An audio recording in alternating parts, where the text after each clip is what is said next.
Abantu batono abajjukira naye ze Mungu nsiimye. Ompadde bye nali sisuubira nzaanira nga yagalwa. Ze yali talina na bwendi wanyamba nonzijeyo wansi. Abantu nga banyomanyoma mu byengo basijja bituusa. Bw'otyo n'oggulawo ebyange emanju n'emiryango. Nonzije wasembera n'ontuuza wano ku mwanjo. Nze yali yanyomebwa kati ndawako ne mu bantu. Onayoza ebikyafu n'abyanika ku waya nga bitukudde nnyo ne tubitwala ku mbaga. Bw'otosuubira Mukama bayimusa bakuloganye n'akugagawaza. Ku byokoze Katonda wange kakwebaze nti mpangudde. Abantu batono abajjukira naye ze Mungu nsiimye.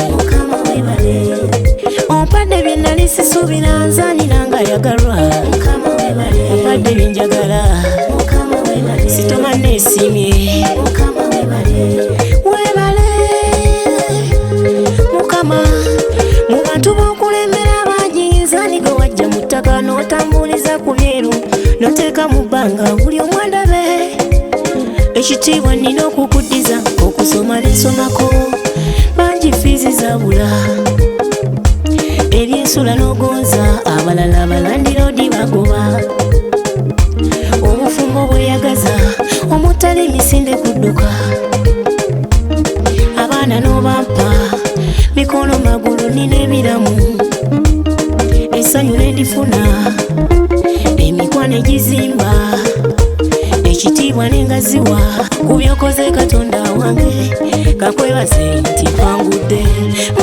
Abantu batono abajjukira naye ze Mungu nsiimye. Ompadde bye nali sisuubira nzaanira nga yagalwa.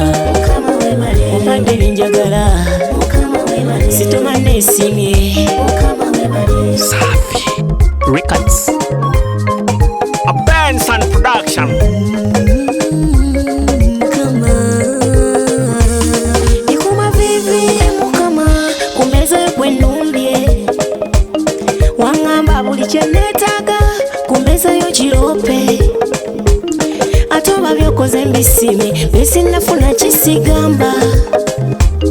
Onyongera omukisa mu dduniya mikwano gyange nagyo gireese.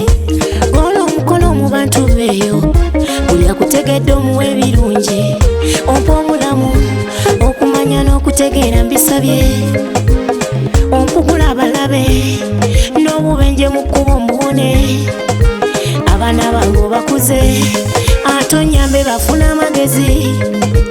Otukuumire eggwanga n'abakulembeze okututegeera kakwebaze nti mpangudde.